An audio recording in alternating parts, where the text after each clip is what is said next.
Hello students, good morning everybody. Aldehyde ketones and carboxylic acid chapter में इसके पहले वाले लेक्चर में हमने कार्बोक्सिलिक एसिड्स की केमिकल प्रॉपर्टीज या केमिकल रिएक्शंस स्टडी किया था. Today our topic for discussion is acidic character of carboxylic acids. Now in this topic we will study the acidity of carboxylic acids. So see here the structure of carboxylic group COOH. This group is called as carboxylic group. So here hydroxyl group which is bonded to C double bond O decides the acidic character of carboxylic acid. तो यहाँ पर आप देखिए कि the aqueous solution of carboxylic acid produces the carboxylate ion which is called as conjugate base by the loss of proton. So let us see the dissociation reaction of carboxylic acid. Look here, this is the general representation of carboxylic acid. Whenever it combines with water, it dissociates to form RCO O minus. This is called as carboxylate ion plus H3O plus. This is the hydronium ion. तो जो proton loose होगा वो water के साथ combine होकर H3O plus that is called as hydronium ion ये form करेगा. And this carboxylate ion is the conjugate base of this carboxylic acid. So now see here, the acidity of carboxylic acid is decided on the basis of breaking of this oxygen hydrogen bond. तो proton loose करने के लिए ये bond जब break होगा and by the loss of proton we can judge or govern the acidic character of carboxylic acid. Now this carboxylate ion is well stabilized by resonance. So let us see the resonating structures of carboxylate ion and its resonance hybrid. To see the structure of carboxylate ion.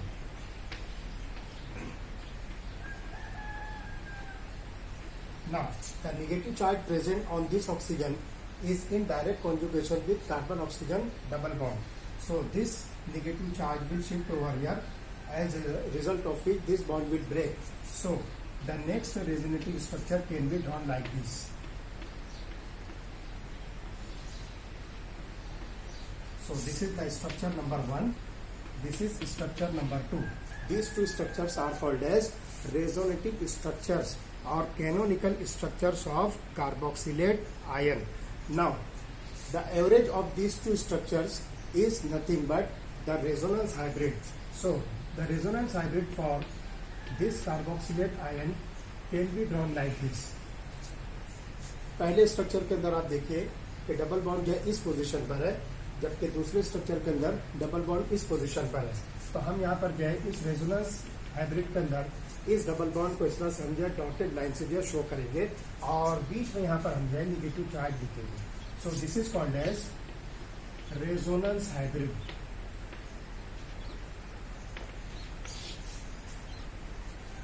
So this resonance stabilization of carboxylate ion which in turn gives the acidic character of carboxylic acids.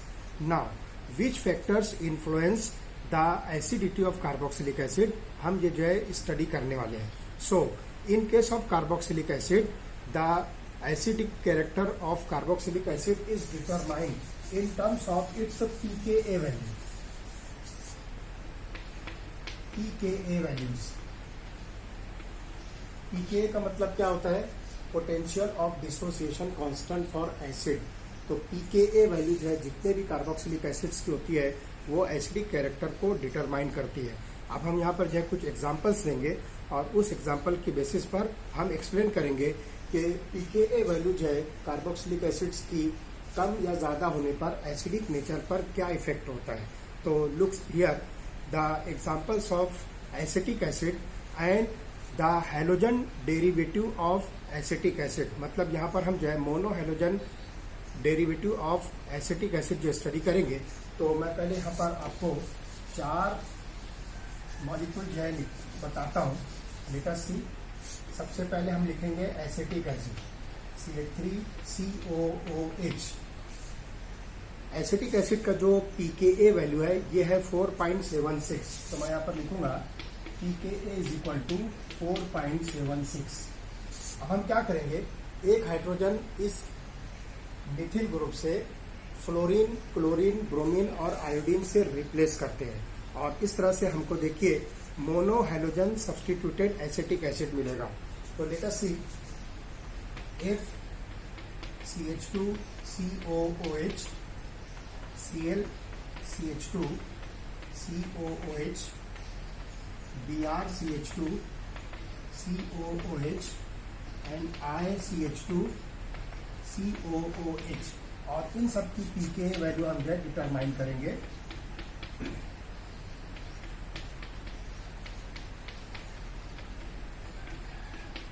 So the pKa value for monofluoroacetic acid is 2.56.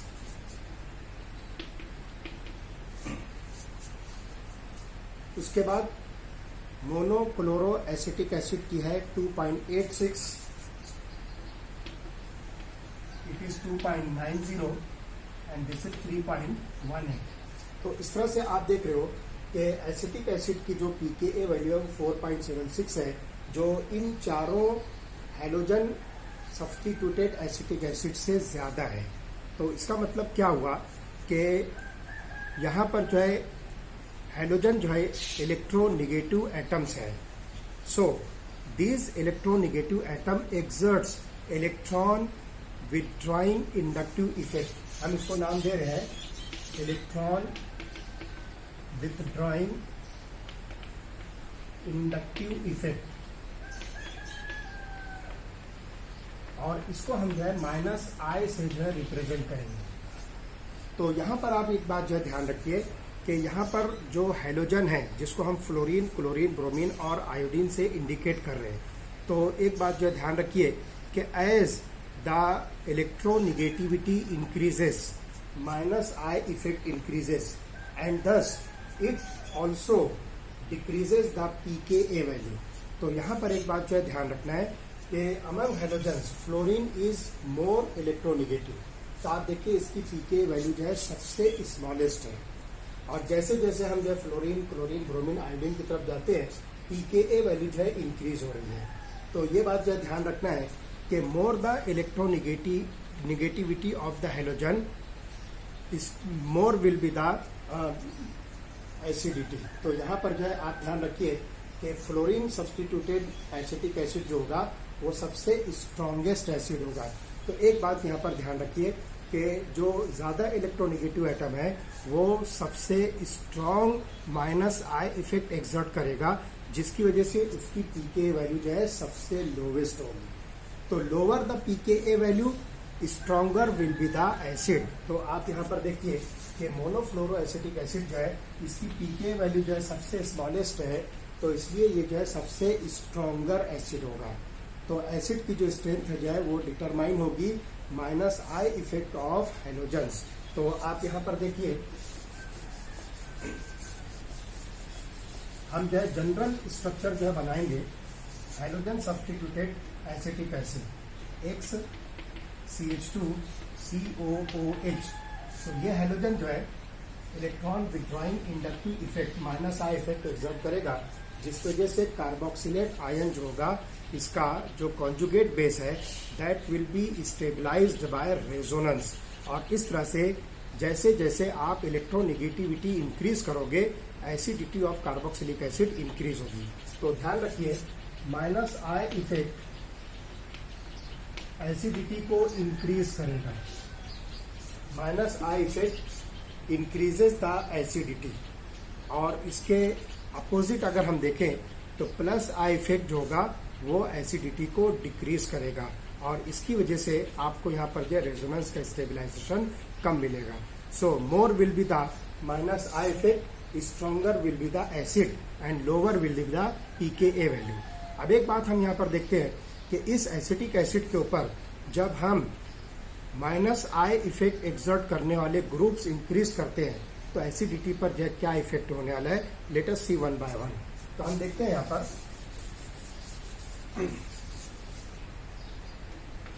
Acetic acid CH3COOH, इसकी pKa value है 4.76। उसके बाद monochloro acetic acid, इसकी pKa value हम यहाँ पर जो है डिसाइड करेंगे। तो ये pKa वैल्यू जो है मोनोक्लोरो एसिटिक एसिड की 2.86 है। उसके बाद आप यहाँ से एक हाइड्रोजन और एक क्लोरीन से रिप्लेस कर दो तो ये बन जाएगा Cl2CH और इसकी जो pKa वैल्यू जो आपको मिलेगी दैट इज अबाउट 1.26।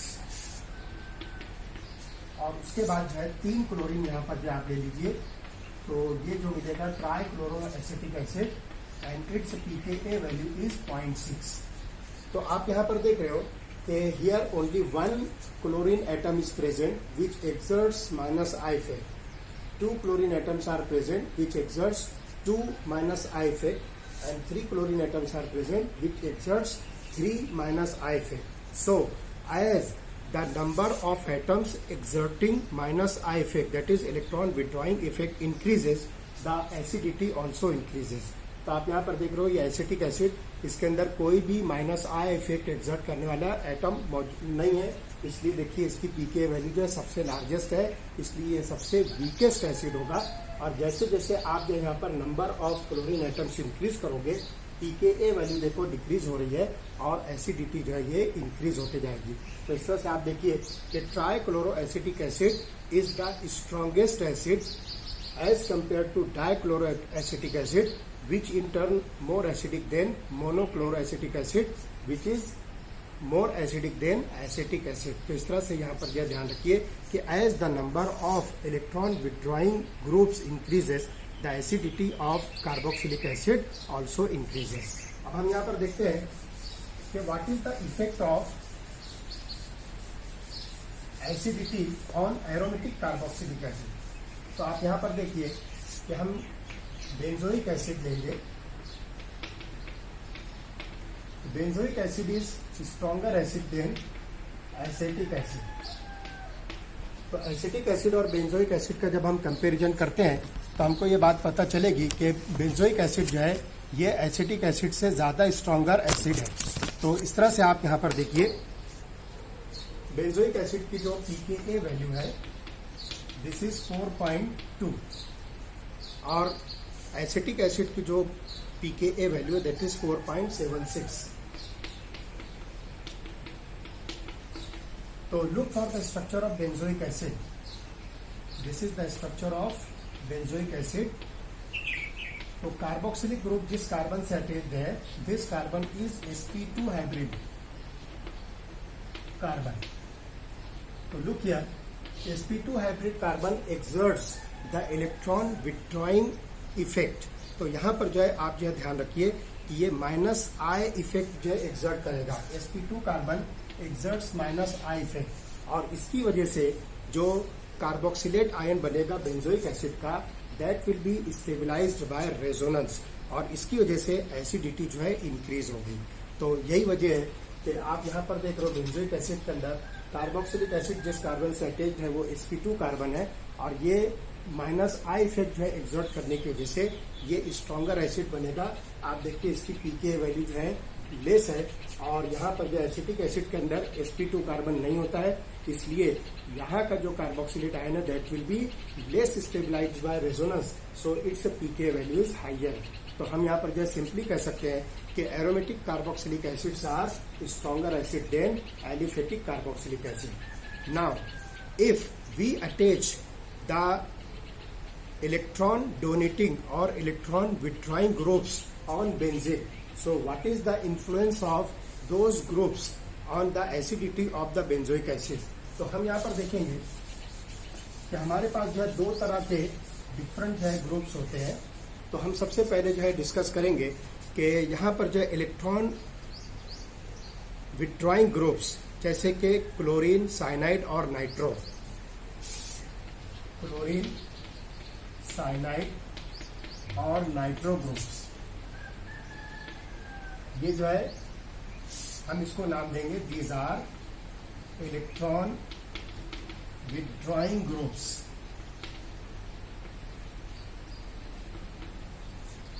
ये इलेक्ट्रॉन विथड्रॉइंग ग्रुप्स होते हैं जो बेंजीन के ऊपर अगर आप एज ए सब्स्टिट्यूएंट अटैच करते हो तो these groups will increase the acidity. तो यहाँ पर जो ध्यान रखिए, हम यहाँ पर जो बेंजोइक एसिड फॉर एग्जांपल लेते हैं, दिस इज बेंजोइक एसिड, इसका pKa वैल्यू जो होगी दैट इज 4.2। फॉर एग्जांपल यहाँ पर हम जो है एक ग्रुप जो है अटैच करते हैं नाइट्रो ग्रुप, और वो नाइट्रो ग्रुप जो हम यहाँ पर पैरा पोजिशन पर फॉर एग्जांपल अटैच करते हैं। So this molecule becomes para nitro benzoic acid. ये मॉलिक्यूल जो है पैरा नाइट्रो बेंजोइक एसिड है। तो इसकी जो pKa वैल्यू होगी that is about 3.41। This is the pKa value 3.41। तो आप यहाँ पर कंपेयर कीजिए 4.2 और 3.41। So the pKa value of this para-nitrobenzoic acid is less than benzoic acid. So we can say that para-nitrobenzoic acid is stronger acid than benzoic acid because of the presence of electron withdrawing nitro group. तो इस तरह से यहाँ पर जो है minus I effect exert करने वाले ग्रुप्स जो होते हैं ये एसिडिटी को जो है क्या करते हैं, इंक्रीज करते हैं। और इसके अपोजिट में अगर इलेक्ट्रॉन डोनेटिंग ग्रुप्स होते हैं जैसा कि CH3, OH, OCH3, etc. These are the electron donating groups. तो इसकी वजह से एसिडिटी डिक्रीज होती है। हम यहाँ पर जो एग्जांपल लेते हैं बेंजीन के साथ में कार्बोक्सिलिक एसिड ग्रुप और पैरा पोजीशन पर methyl group. So this molecule is para Mithil benzoic acid, और इसकी जो pKa वैल्यू है दैट इज 4.4। तो यहाँ पर जाइए pKa वैल्यू आपको मिलेगी 4.4। तो compare to benzoic acid it has higher pKa value. So this benzoic acid methyl substituted benzoic acid is weaker acid than benzoic acid. तो आप यहाँ पर देखिए कि nitro group minus I effect exert कर रहा है जबकि methyl group plus I effect exert कर रहे हैं। तो इस तरह से हम यहाँ पर जो है शॉर्ट में जो ये बात कह सकते हैं कि एरोमेटिक कार्बोक्सिलिक एसिड्स के अंदर minus I effect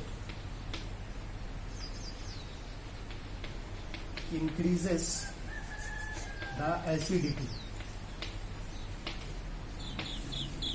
and plus I effect decreases the acidity.